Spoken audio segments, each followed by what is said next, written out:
Hello, it's Andrew, and welcome to vlog number 4. For this week's vlog, I wanted to talk to you about another book. Several years ago, I was introduced to a book and a lecture by Stephen Covey called The 7 Habits of Highly Effective People. Though I didn't actually like reading the book, and I can't say that all the implementations I've seen have been good. I think there's been some misinterpretation. The concepts are very valid. If you've not read the book, it has been published several times for adults, teens, and children, and Mr. Covey's lecture can be found on YouTube.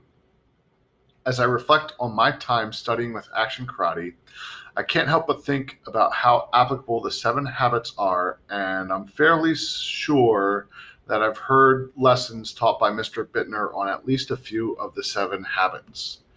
If you're not familiar with the 7 habits, they are: 1. Be proactive. 2. Begin with the end in mind. 3. Put first things first. 4. Think win-win. 5. Seek first to understand, then to be understood. 6. Synergize. And 7. Sharpen the saw. So, be proactive. You are responsible for yourself. No one can make you successful but you. This is very true with the martial arts. Your senseis can only lead you down the path. They cannot make you walk it. If you do not practice on your own, take your learning into your own hands, you will not succeed. Begin with the end in mind. I feel action karate does a pretty good job with this. Set goals and look for the steps to get you there. Put first things first. This is something I think we all need to think about more. You want to set a goal and work towards it, yes, but you also need to keep that goal in perspective and be conscious of what needs to be done in the short term. Melding these two aspects together gives us the balance that we need for success. You cannot successfully perform a kata if you don't first learn your stances, your blocks, attacks, and where and to whom these all need to be pointed at. Think win-win. Seek to create situations where all parties are benefited. In a confrontation, that means getting out of it both without you getting hurt and also without hurting others. When I was young, I was taught option 1 is run. The best conflict is one that doesn't have to happen. Seek first to understand, then to be understood. Listen to others more than you talk. We all know that one person who just wants to hear their own voice. They think they are the most intelligent or interesting or well-informed person in the room at all times. Don't be that person. You can find a lot more knowledge by listening.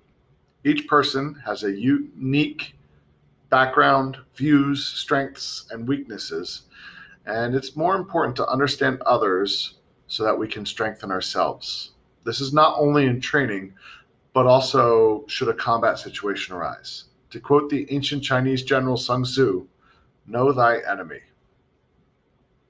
Synergize. We are better together. This is especially important when training for the martial arts. It's better to practice our forms with a partner or a group of partners.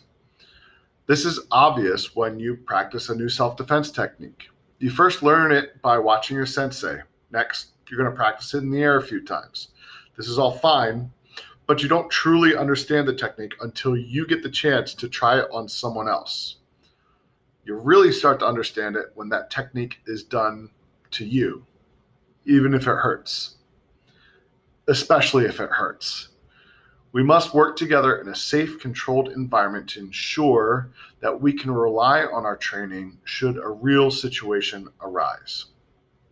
The last technique is sharpen the saw, and this is interpreted in multiple ways. Some think of it as make sure to do the things that you like so that you stay happy. Some think of it as be sure to be continually learning and not allowing your knowledge and abilities to become dull or stagnant. Another interpretation is to make sure that you take time to take care of your physical and mental health, especially by including rest when necessary. I feel all of these are correct, especially when it comes to the martial arts.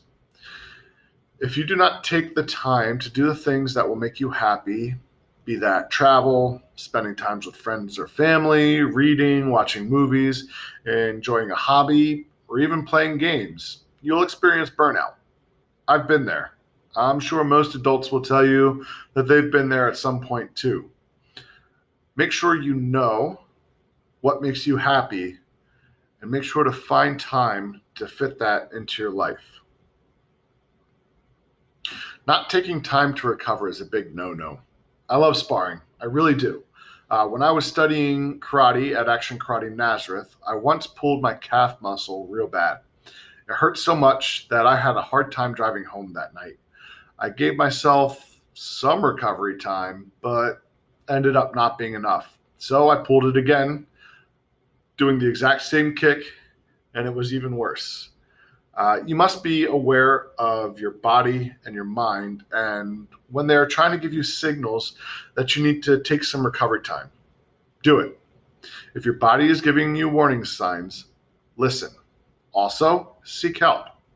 Our society is trying to make efforts to normalize this, and I think it's very important. Sometimes your mind and body just need a break, and sometimes they need a doctor. Never stop learning. Never stop improving. When I came back from my karate break, I found my mind and my body were both sluggish. It has come back to me. The movements are more natural. The knowledge has returned. After a few months, I found myself able to do katas and self-defense techniques that I hadn't done in years. I feel much more fulfilled with the return to being a student. And though this is another time commitment in what is a very busy time in my life, I feel much happier and healthier with it. So my closing thoughts on the 7 habits: it's never too late to develop healthy habits.